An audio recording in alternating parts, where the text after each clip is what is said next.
HDFC's AMC 2,800 crore IPO, that's going to open on the 25th of July. Now, ahead of that, Ritu Singh caught up with the management and began by asking them why they have chosen to bring out the public offering at a time when markets are skittish.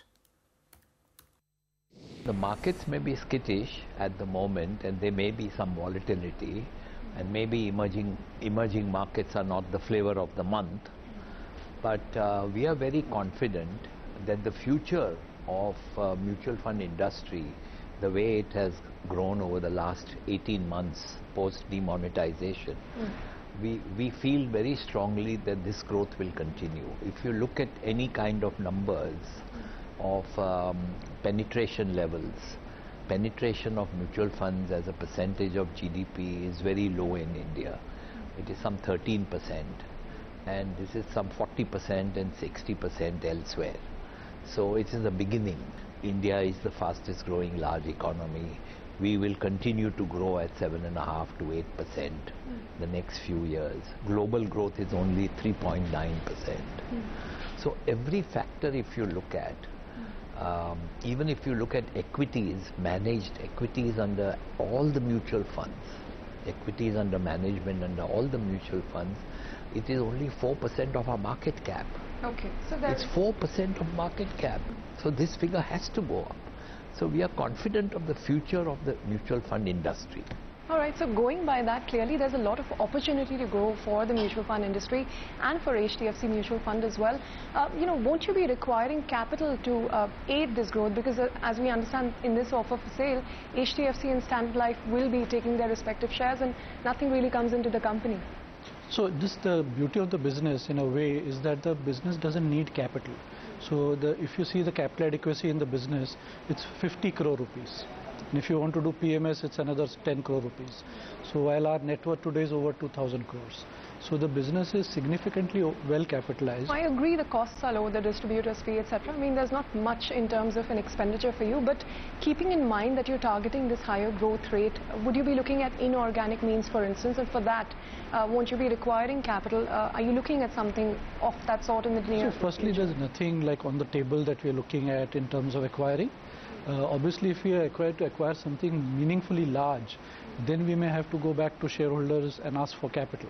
HDFC Group companies have offered handsome return to investors so far. What would you promise the investors in terms of growth, in terms of return on equity? What should they expect from HDFC Mutual Fund? See, we've never, this is my 40th year, we've never promised any returns, we've never promised any assurances. We hope to grow. Now, it depends on a number of issues. There are some global issues which are beyond our control. Yeah. If the oil price goes to $100, what happens to the Indian markets?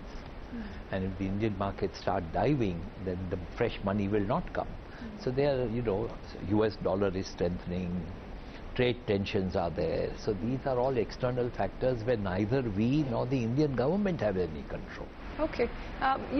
Also going back to the IPO itself and the DRHP, you mentioned there are several pending litigations. Of course, we know some of the recent issues that SEBI had highlighted before you, starting to talk about this IPO. Have they been settled? What is the status there? I think, as I mentioned, that we had made a private placement to distributors. So that is something that we needed to unwind or sort of undo.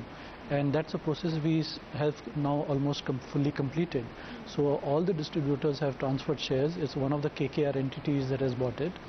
And all the transfers have now been effected. So now we have no distributor who is still holding shares which we had initially given to them. So they've all been transferred out and KKR has been the buyer. You spoke about a lot of opportunity in the mutual fund industry, but the fact of the matter is since December, and now if you compare to June, 8,200 crores is the kind of inflow we're seeing, which is almost half of what we saw 6 months back.